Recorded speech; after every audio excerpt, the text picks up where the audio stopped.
Oke, halo semuanya, selamat datang di podcast sejarah favorit kalian. Gua Afaril. Dan gua Rafgan. Seperti biasa, kita bakal ngobrolin sejarah dengan cara yang santai tapi penuh informasi. Nah, dan gua Noval. Hari ini kita akan bahas perjalanan Jepang dari negara yang tertutup rapat terus jadi modern sampai akhirnya berubah jadi negara imperialisme. Nah, kita bakal bahas 3 fase penting.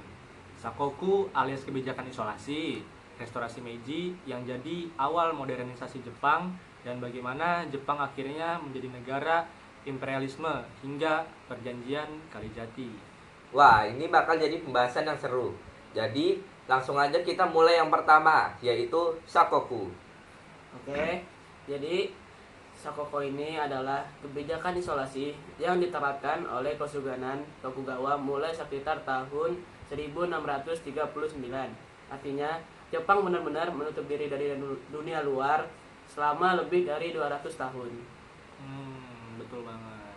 Jadi nggak ada yang boleh masuk atau keluar dari Jepang sembarangan. Bahkan ya, orang-orang Jepang yang ketahuan keluar negeri tanpa izin bisa dihukum mati loh. Wah, serem juga ya. Tapi, kenapa sih Jepang sampai menerapkan kebijakan seketat itu? Nah, Salah satunya, alasan utamanya adalah kekhawatiran terhadap pengaruh asing, terutama dari Eropa. Saat itu, Portugis dan Spanyol sudah mulai berdagang di Jepang, dan mereka juga menyebarkan agama Kristen. oh gitu ya. Nah, ini yang bikin Tokugawa khawatir. Soalnya mereka takut agama Kristen bisa mengancam kekuasaan mereka. Iya, bahkan pada awal abad ke-17 ada pemberontakan yang dipimpin oleh kaum Kristen di Jepang. Namanya pemberontakan Shimabara. Tokugawa langsung bertindak tegas dengan mengusir para misionaris dan melarang ajaran Kristen. Nah, akhirnya Jepang memilih untuk membatasi hubungan dagang mereka hanya dengan beberapa negara aja, yaitu Belanda, Cina, dan Korea. Bahkan perdagangan dengan Belanda pun cuma boleh dilakukan di sebuah pulau kecil bernama Dejima di Nagasaki. Jadi bisa dibilang Jepang ini selama 2 abad benar-benar hidup di dunia sendiri. Tapi semuanya berubah ketika Commodore Matthew Perry dari Amerika datang pada tahun 1853 dengan kapal hitamnya atau yang biasa dikenal tuh sebagai Black Ship. Nah, ini yang bikin Jepang mulai goyah. Perry datang dengan kapal perang dan memaksa Jepang untuk membuka pelabuhan bagi kapal dagang Amerika. Nah, awalnya juga Jepang menolak, tapi mereka sadar kalau teknologi militer mereka jauh ketinggalan dibandingkan negara-negara barat. Akhirnya, Jepang terpaksa mendatangani Konvensi Kanagawa pada tahun 1854 yang jadi tanda tangan berakhirnya Shokoku. Nah, setelah itu Jepang itu sudah mulai memasuki masa baru.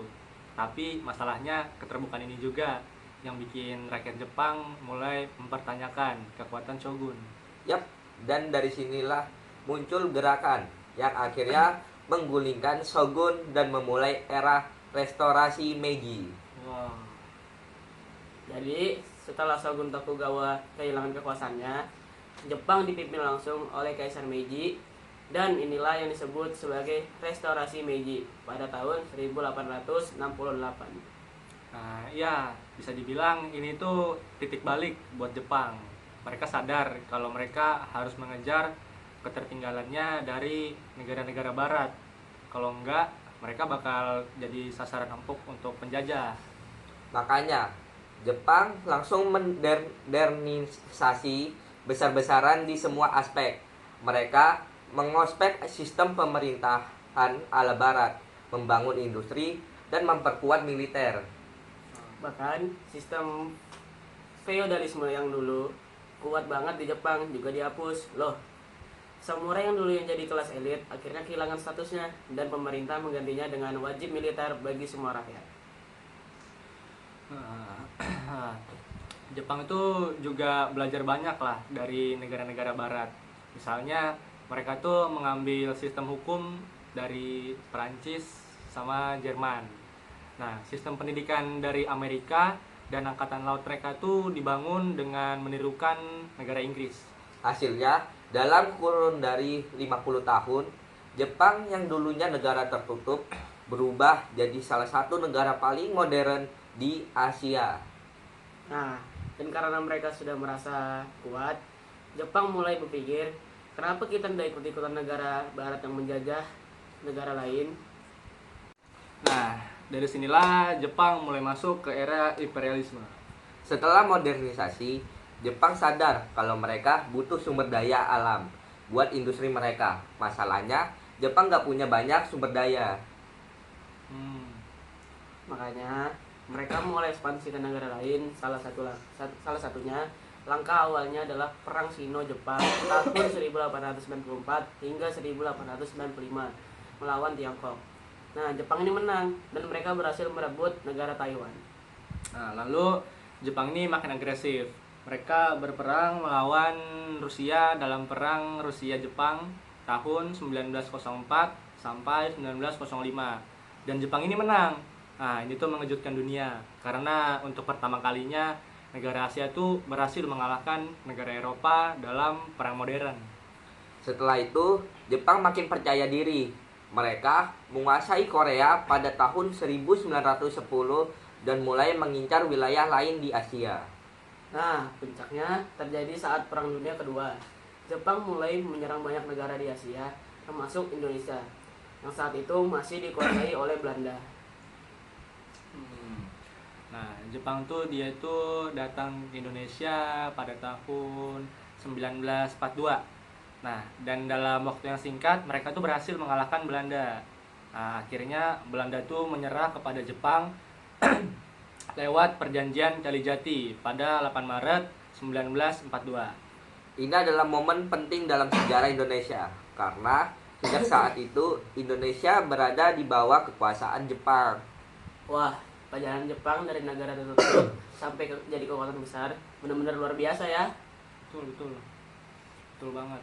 Jadi dari kebijakan Sakoku ini, modernisasi restorasi Meiji, dan akhirnya menjadi negara imperialisme yang menaklukkan banyak wilayah.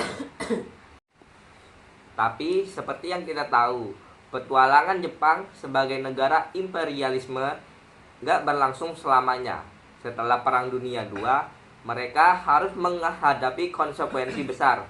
Tapi itu cerita untuk episode lain ya.